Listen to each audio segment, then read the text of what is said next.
My songs know what you did in the dark. So light 'em up, light 'em up, light 'em up, I'm on fire. So light 'em up, light 'em up, light 'em up, I'm on fire. Hello again, everybody, and welcome to Yinzer on Hockey. So I wanted to take a few minutes today and talk a little bit about some of the issues that I've had with officiating in the Stanley Cup playoffs so far. And I've taken in most of the games, minus a few of the West Coast games that I haven't been able to stay up and catch all of.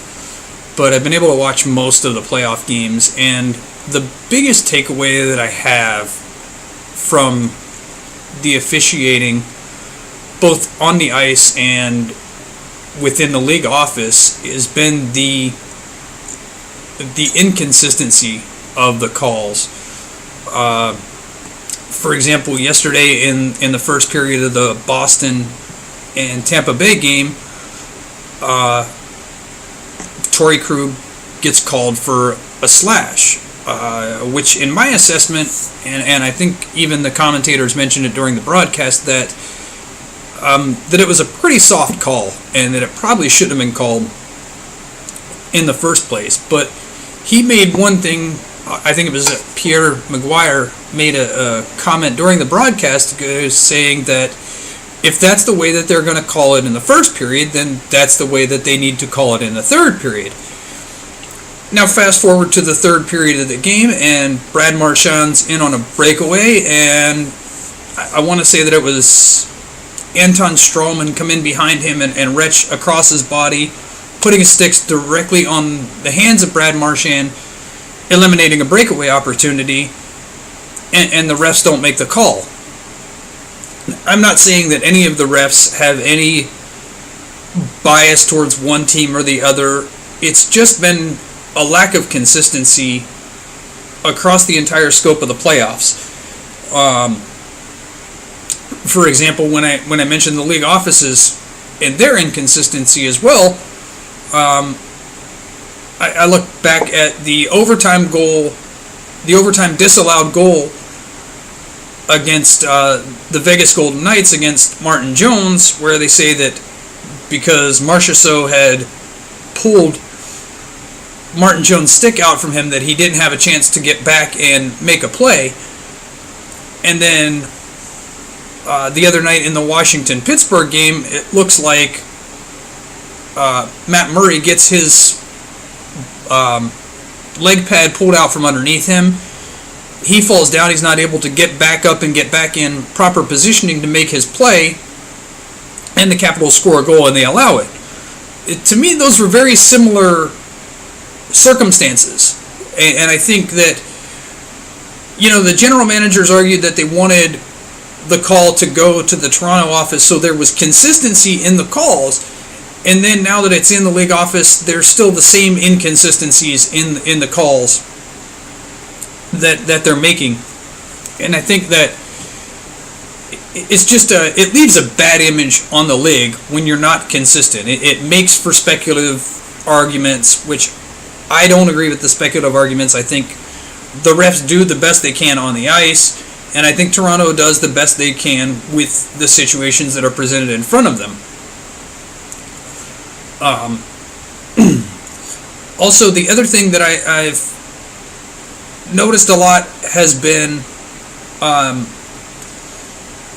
the league set the precedent in the first round when Drew Doughty got suspended for a game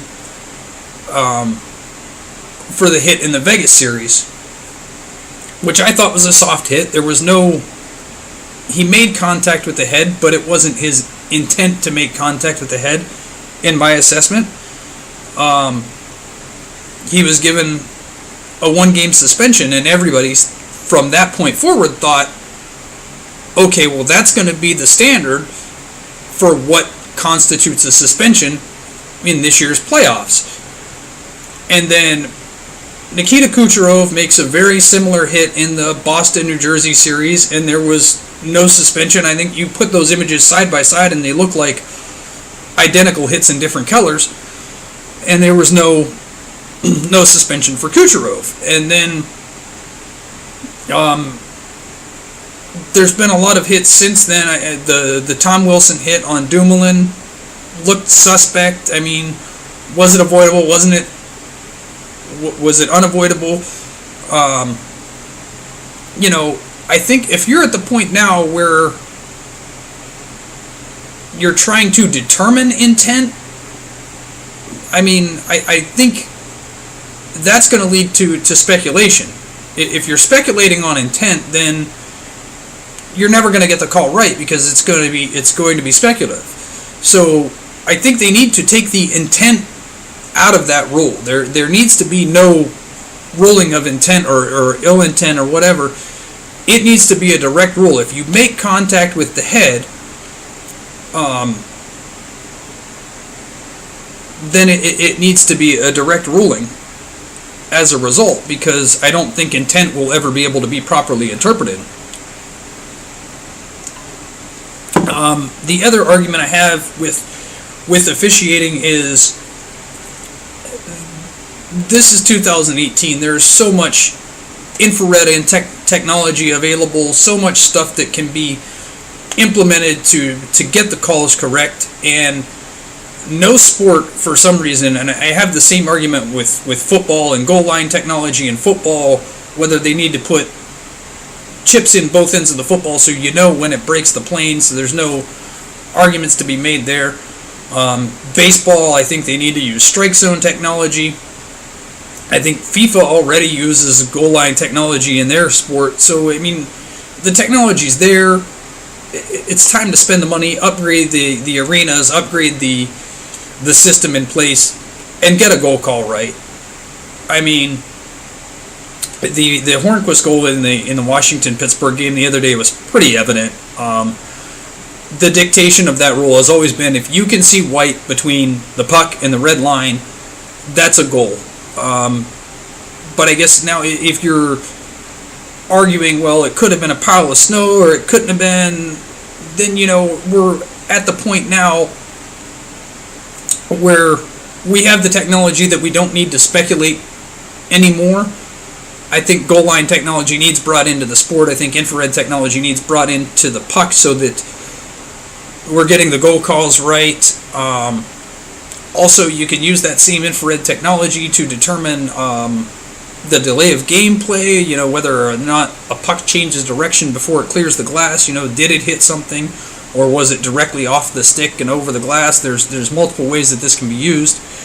And I think that needs to be implemented to make for, it'll help improve the pace of play, because immediately when the goal crosses the line, the light will automatically come on, stops. There's no speculating, there's no reviewing whether or not it crossed the line. So that's my argument for that.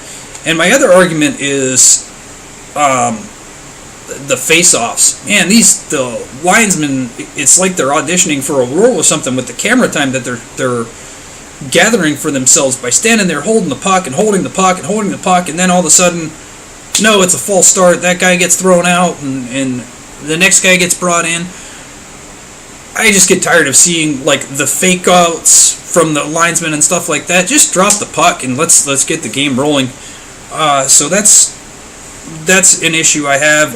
There's been so many players getting tossed out of the face-off. I think Patrice Bergeron has probably gotten thrown out of 25 or 30 face-offs in the playoffs this year, and he's one of the best face-off guys in the league. So I think it's time that they revisit the face-off rule again, because I know they wanted to make it fairer or whatever, but it looks to me like the guys that have always been really, really good face-off guys are now getting punished by the linesmen for false starts, and a lot of them are unmerited, and I think a lot of them has to do with the linesmen not being ready to drop the puck and not dropping the puck in a timely manner.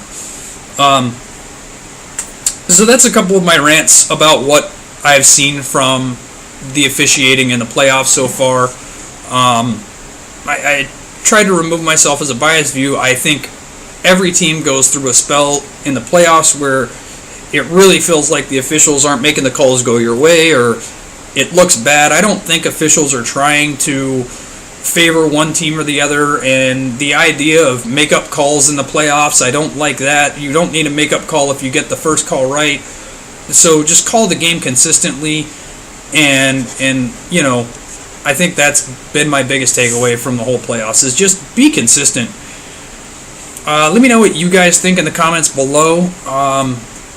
Like and subscribe if this is your first time here, and we'll see you next time. Out.